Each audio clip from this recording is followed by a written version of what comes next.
हमारा एक फैसला हुआ सुप्रीम कोर्ट की तरफ से, हम बड़ी तवक्को लगाकर बैठे हुए थे, बड़ी उम्मीदें लगाकर बैठे हुए थे कि जो हमारा कोई फैसला ठीक होगा, हमारे हक में होगा। लेकिन कल अफसोस भी हुआ हमें। मैं तो इसके बाद से समझता हूं कि ये हमें अफसोस हुआ कि क्या भारत के जो 47 के बाद की जो हिस्ट्री है, क्या इसमें समय समय पर जो पॉलिटिशियन आए हैं या पार्लियामेंट आई है, या उस पार्लियामेंट ने जो कानून पास किए या समझौते किए या एग्रीमेंट किए या उस वक्त के प्राइम मिनिस्टर ने किए, क्या वो गलत थे? ये एक सवाल पैदा हुआ।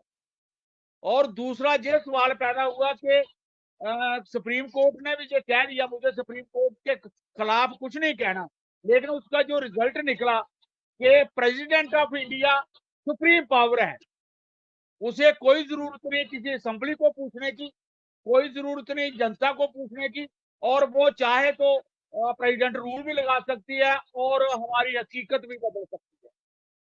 ये हमें हैरानगी की बात लगी है कि क्या जो पहले फैसले हुए, जिन प्राइम मिनिस्टरों ने एग्रीमेंट किए, जिन मिनिस्टरों ने एग्रीमेंट किए, जिन चीफ मिनिस्टरों ने एग्रीमेंट किए, क्या वो सब गलत थे?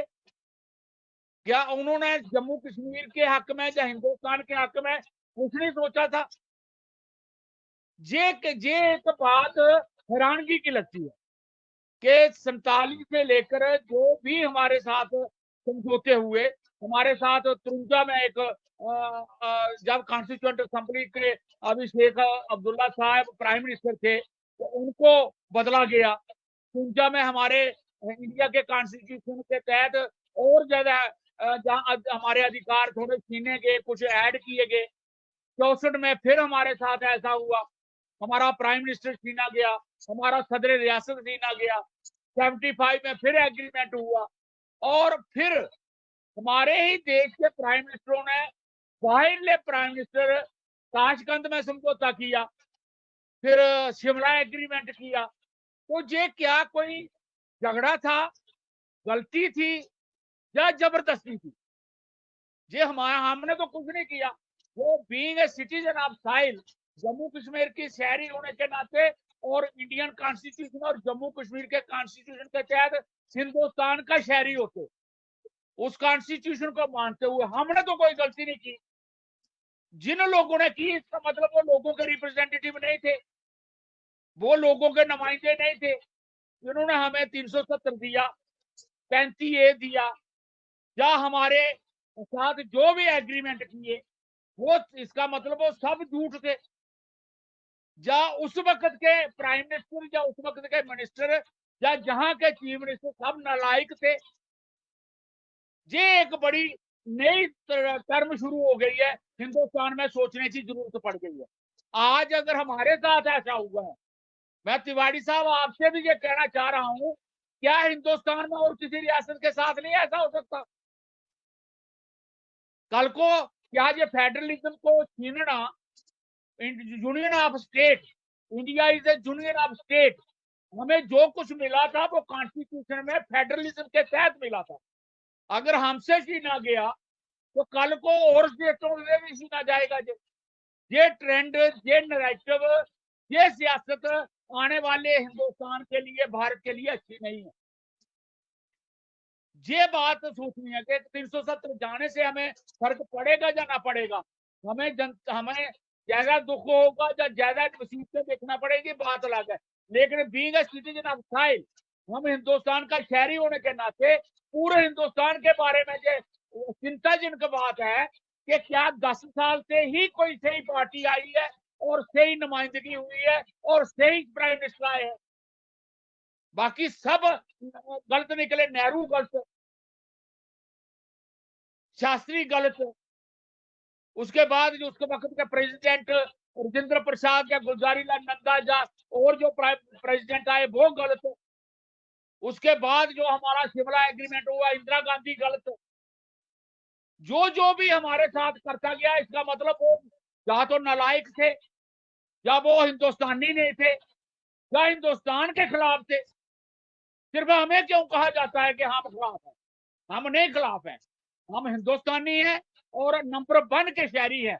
अगर हम रियासत के स्टेट सब्जेक्ट क्लास 1 थे तो हम हिंदुस्तान के भी नंबर 1 के शहरी हैं, लेकिन हमारे साथ डेमोक्रेटिक बिहेवियर नहीं हुआ।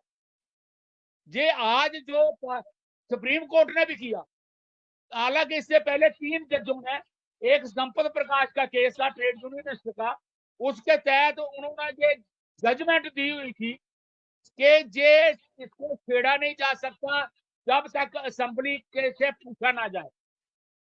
आज असेंबली को नहीं पूछा गया और गवर्नर रूल था, और उस पर सुप्रीम कोर्ट ने भी कह दिया कि प्रेसिडेंट सब कुछ कर सकता है।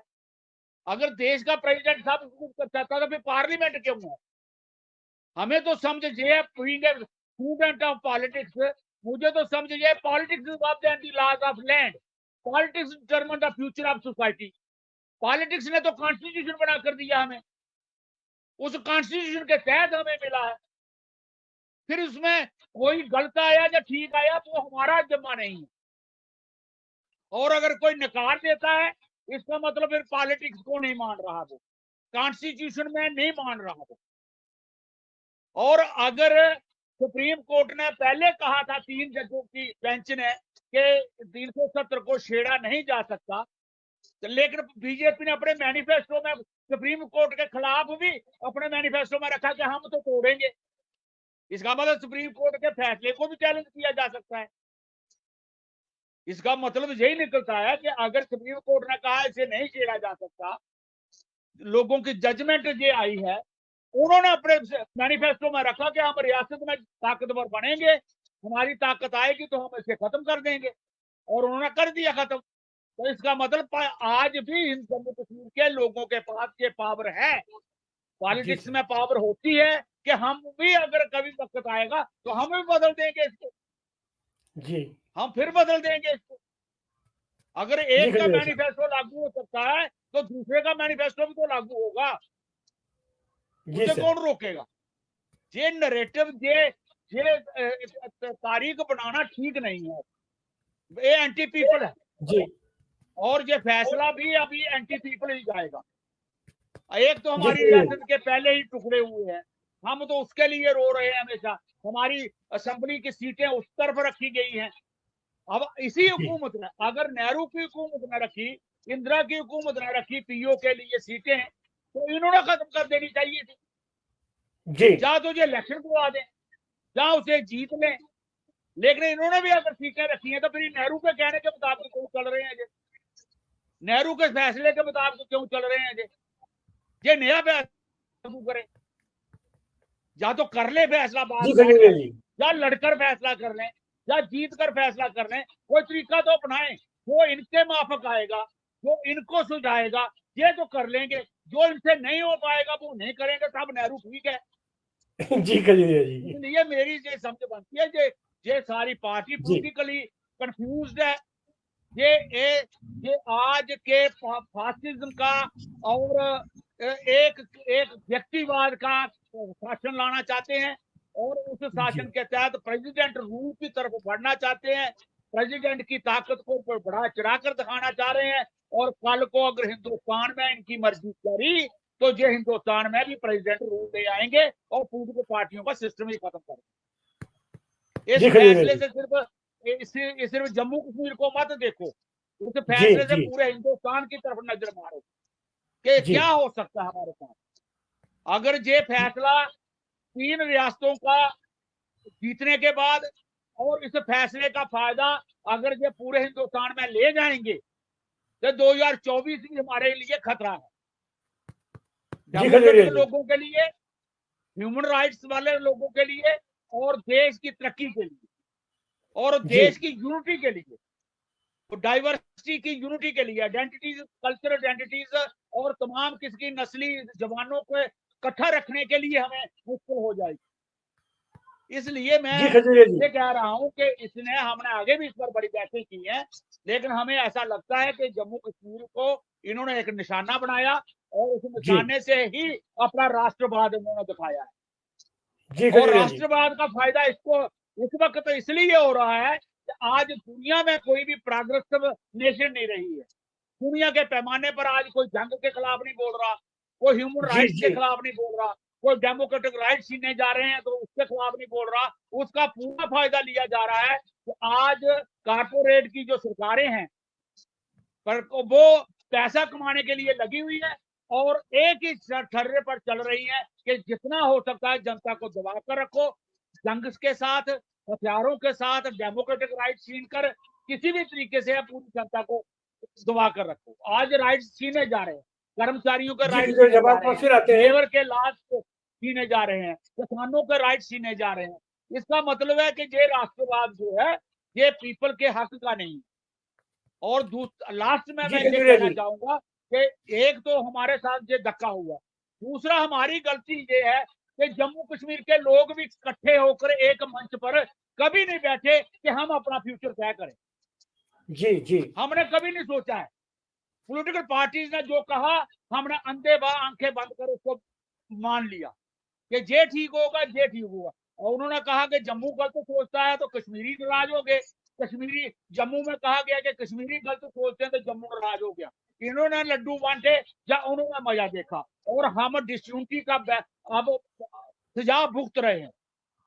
हम सारे जम्मू कश्मीर को लद्दाख हमने खो दिया तो वो हमारी गलती से गया, क्योंकि हमारी यूनिटी तमाम आइडेंटिटी की उस तरीके से नहीं थी जैसे हमने हार्नर करना चाहिए था लैंग्वेज को, एथनिसिटी को और डेमोग्राफी को। हमने नहीं किया। हमने भी ठर्रा चलाया, श्रीनगर शहर और जम्मू शहर से दरबार आ गया और दरबार चल गया। और आज भी हम नहीं सोच रहे हैं इकट्ठे होकर। 4 साल से जी हमारी खजूरिया जी हम आपका फिर आते हैं कोई ऐसा प्लेटफॉर्म नहीं उभरा। हमें जी क्या खजूरिया जी जरूरत थी कोर्ट में जाने की। जी खजूरिया जी हम आपका फिर आते हैं समय रहता तो राजनीतिक मंच बनता, या तो हम जी डर खजूरिया गए, जी हम या तो डर गए या हमें हम आपके अंदर पास अभी एक दूसरे हम को आपके पास टॉलरेट ही नहीं कर फिर रहे। आते हैं और साथियों का भी कमेंट ले लें Khajuria ji. Okay, thank you. हमारे साथ गांधीवादी कार्यकर्ता बस मैं यही जागृति कह रहा हूँ रहेगी कि है हमें इकट्ठे होकर चलना चाहिए और हमें इकट्ठे होकर सोचना चाहिए। धन्यवाद, शुक्रिया। जी जी जी जी